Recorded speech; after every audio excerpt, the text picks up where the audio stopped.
your goals were coming into this season and then where you guys ended it. How do you feel like you accomplished that, or where do you go from here? I think number one, when I left San Antonio, when the trade happened, the goal I had was to get to the playoffs. You know, because one thing I do is watch all the basketball until there's no more, but then it leads to summer league, so you're really not missing them. And you know, I just like, you know, studying the game, watching the game, you know, my love for it.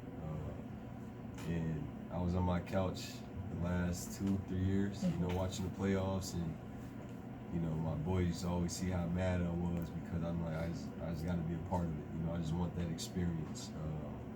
And you know, like I said, when the trade happened, you know, that was a goal of mine, is to, you know, get to the postseason and, you know, just experience it, good, bad, and you know, take from that and let that lead me into whenever my off season will start, and just to know what it feels like. And you know, that's one thing that I could, you know, check out the boxes. You know, I was able to go to postseason, you know, compete with my teammates against, you know, a great team, and you know, that's pretty much how I put that. What do you take from this experience to use as fuel heading into the off season for next season? I mean, I think I'm always just amped up and always got a chip on my shoulder to get better, to want to be better, you know, because you could say you want to do this or do that, but actions speak louder than words. And you know, how my life's set up, you know, around, you know, my family, the kids, and the gym, you know, it's only right that, you know, I'll be, you know, in the gym studying the game as far as myself, you know, the team, and, you know, the rest of the league. And, you know, I'm just always motivated. You know, I think it's a big part of where I come from. You know, I'm always just motivated. I know my purposes in life, and why I play basketball at, you know, the level I want to play it at. And that's pretty much it. You know, I think more of it is I've always got a chip on my shoulder. How beneficial will it be for this team just to have a full season next year with Snyder? Say it again to be. How beneficial will it be for the team next year just to have a full season with Quinn? I think it's really important, and I think that's one thing that, like, even hearing the crowds of Atlanta, like, you could feel and hear just how much they were behind us. And it's hard to be behind a team that was, you know, there was a lot of stuff going on here.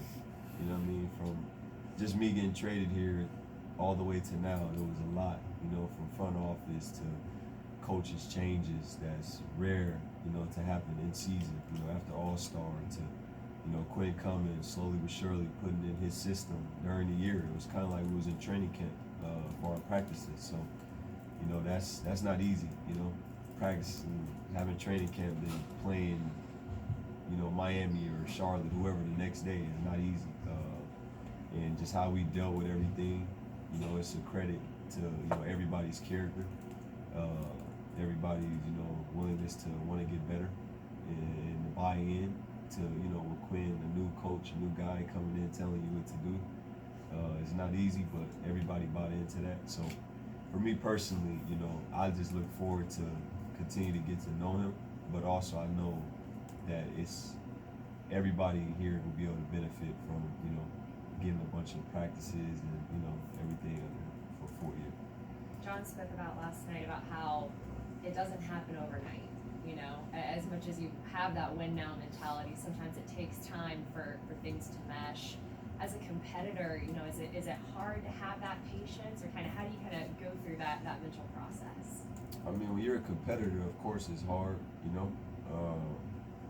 Like I continue to say, like, that loss will hurt. Just knowing that we was finally starting to buy in and gel at the right time, versus a really great team, a team that, you know, is bound to win it this year if they play their cards right. But you know, I think, like I said, as being competitors, you know, you always want to have that win now mentality, but you also got to enjoy the process. And with that process and that journey, it's always not easy. You know, there's a lot of ups and downs, a lot of losses and wins that come with it. But I feel like you treat the losses as lessons, and you learn from them, and you find ways to get better, and that will help you out through the process. Is there any one thing that you feel like maybe you guys just like are one fix or one player away to kind of really being able to take that next step in the playoffs? I mean, where do you see, or does it really just come down to being consistent with Coach I'm not big on that as far as, you know, taking that role in the front office. You know, I'm a player, and I love just playing my part, which is leading by example. You know, being a great person. You know, not cheating the game. You know, showing up every day, doing what I got to do, and allowing the front office to make those decisions. And obviously supporting it because, you know, that's their job, just like my job, is to get better, you know, be a great person. And it's hard to tell, you know. You got a coach that came here in February that's a, you know, respected coach with a great resume. And, you know, you got a bunch of great talent around the room and you just never know where it can go. I think it's hard for you to say what we can or can't do as far as, like I said, getting a new coach in the season. And seeing a lot of positives. So, you know, like I said, I let them do their job. You know, I continue to do mine, and you know, I believe though that Quinn will get this thing where it needs to go. Jalen talked about you being a big brother to him this season, and just what have you seen from him as far as his improvement over the course of this year? I mean, that's my guy. I told him I'll be around. You know, I want him to come work out where, you know, I'm gonna be. You know, I told him I want him to come with his boys, his family, whoever he want, just to come be around. Because I really appreciate who he is as a person. You know, that's one thing that I look into people. You know, I don't care how good you are in basketball or whatever you do, but who you are, how you treat people, and I see the way he would treat, you know, the janitor or, you know, the coach or the GM, the owner. Treat them all equally, and that's important for me. Because that's, you know, what I go by and how I live by.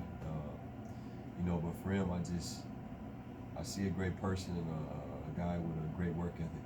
And like I told him, don't rush greatness, don't rush your journey. Enjoy the ups and downs, the playing and not playing, thrown in, thrown out, because it's bound to happen for you. You know, anything you dreamed of, if you continue to work and be a great person, it will all happen. So that's my guy. I want the best for him, and you know I'm gonna support him until I can. What'd you learn about your game these last couple weeks playing against Jason Tatum, Jaylen Brown, Jimmy Butler? And you talked about your playoff experience. What'd you learn about your game going up against those guys? I mean, it was great. You know, I know for sure I belong, but I knew that before going into it. Just my confidence in myself, as far as, you know, the preparation. And the preparation is the way I study the game, the way I come in here each and every day, a practice day, an off day, you know, wanting to get better. And it was great. You know, that's how I was raised, to compete with the best and give your all. And you know, I love it. And I'm gonna continue to work at it and learn the game, and you know, and that's what it's all about. You know, you want to compete with the best. So you know, I think it was a positive.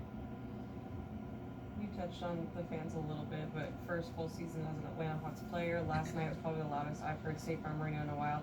How much of an impact have they had on just your development, just as a Hawks player in general? I mean, a lot. Like I said, I'm big on fans that, you know, stick with their team, you know, through thick and thin, you know, good or bad, because it explains who you are as a person. You know that nobody's perfect. So, like I said, you're gonna have wins, you're gonna have losses. You know, how you react to both. You know, when you win, you don't want to get too high. You lose, you don't want to get too low. You try to stay in between, whether you're a player, a fan, and you know, one thing, like last night was crazy.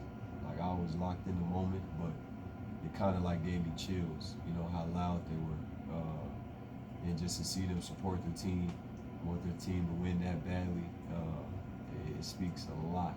And you know, it was great.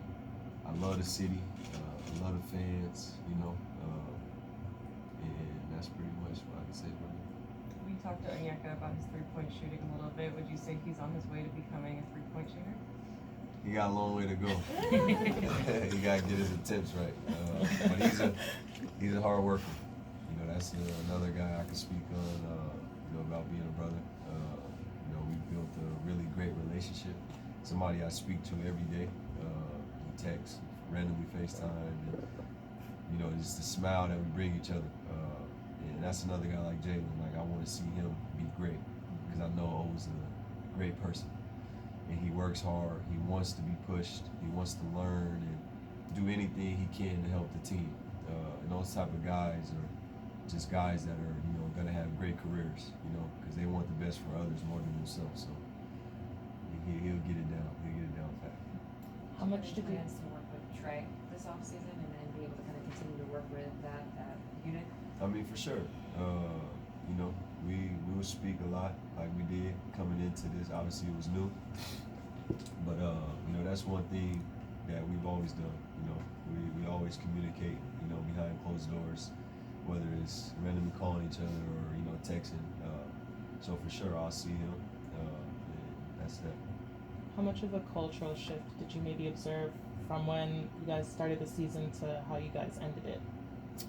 I think it was a lot, you know, but we still trying to figure it out, and a lot goes into that. And I think number one is, you know, Quinn coming in and you know, giving his message, building what he's building here, but being able to do it for a whole year, you know, so actually meet with each other in the summer and you know, going to open gym, to training camp, and not just doing it in February.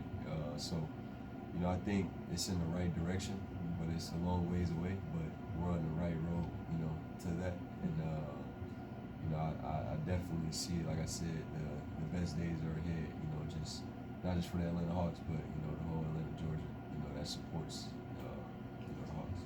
Dejounte, will we see you any summer pro-am games? And did you know Atlanta has a AEBL, which is a summer pro-am league? Lou Will actually wanted me to play last year. You know, that's somebody, you know, that I call big brother, you know, that I respect as a person, a basketball player. So, you know, I definitely want to be around. You know, I love hoop, but I think it'll be less because, you know, I got a newborn. So one thing about me, I want to be around, you know, the kids, the family, and I want to give my girl a break, you know. I see her every day, you know, doing everything, and I got to be in and out. So, you know, I really want to be, you know, around the kids, my nieces, nephews, and but there'll be times where, you know, I'm able to, you know, branch off and play some basketball. So how much time will you take away completely not playing basketball, or can you take time off playing basketball? 2 weeks. 2 weeks. 2 weeks, and then I'll start coming in, and you know, I like to start in the weight room. We got a great plan for me, you know, just at a physical, you know, standpoint. You know, as far as just make sure I'm staying healthy. You know, the best ability is availability, no matter what we do. So I want to continue to work, you know, my body, keep my health right. And in the basketball court, I won't be away from it. It's hard. You know, that's all I do besides being a family man. So 2 weeks for sure. Dejounte, you and Trey had some good moments together in this series. If I go back to the fourth quarter of Game 3, when it just seemed like y'all were playing off each other and just really thriving out on the court together. What was your first year playing alongside Trey like, and what kind of potential do you feel like you guys have as a duo moving forward? I mean, it was great. You know, you take the good, the bad, and just the journey, and you enjoy it. You know, great stories doesn't happen overnight. You know, success doesn't happen overnight. You know, there's a lot of downs and a lot of days you got to grind it out. You got to figure it out. You know, it takes getting to know each other. You know, off the floor to having a bunch of practice time together. You know, it's just not. You don't just go out and playing the games and, you know, have chemistry. You know, like I said, it starts with off the floor to practices, and then it translates to the game. And you know, we had a lot of great moments. There's always room to improve, and you know, I think just we had a bunch of games where we showed that, you know, it could work. And obviously a bunch of games other way. You know, you want to be a consistent team. You know, you want to be consistent as players. And you know, I think just the way we both love the game, study the game, you know, we showed, you know, times where, okay, it's worth it, or they can really do it. And like I said, it comes down to us as individuals wanting to continue to learn each other, get to know each other, and just wanting the best for each other, because it only helps the team. And at the end of the day, you know, it's a team sport, and you need a team, but you got to start somewhere. So I feel like that's where we can start. What are some of those things that you do off the court to get to know each other? I mean, we're both dudes who love our family. We see the way I'm with my family, whether we're coming out you know, after the game, and I got my people there. I see his people there, and you know, that's something you see. You know, on the road, you know, he got his boys, his family. I got my guys, and you know, that's important. You know, talking family. You know, basketball is basketball. It's a game. Obviously, you want the best out of it, but I feel like real life is where you start, and that's what matters the most. At least I should say. So you know, everything I just explained, pretty much. Dejounte, you came in as a point guard from San Antonio, and then you're playing with another point guard here. Like over the course of the year, do you feel like the feel of the game changed, or you got comfortable with the feel of the game, sort of looking at it from maybe a different role and a different perspective? I mean, obviously it was a big change. You know, and you know, for me, I just love playing the game the right way. You know, whether it's me or whether I'm on the bench watching the team. You know, I love just seeing the game being played the right way, and that's just everybody involved, everybody helping each other on the defensive end. You know, sharing the ball in offense, and you know, just celebrating for each other. You should want success for the guy next to you, and that's how I feel. You know, that's how I pride myself in playing the right way. You know, and like I said, it was a big challenge. You know, having the ball in my hands in San Antonio, and you know, quiet as kept. Really, that was my first year being able to be a point guard last year in San Antonio. You know, before that, it was similar to here. You know, and you know, last year was a year that Coach Pop was like, we're gonna put the ball in your hands and see what you can do. And you know, I feel like I took that challenge, and I did well. And obviously, coming to Atlanta, it was another challenge. You know, but that's the kind of person I am. I want all challenges. I don't want nothing easy. And you know, I feel like adversity is what really builds you, whether it's on or off the floor. And you know, that's pretty much what I can say about that.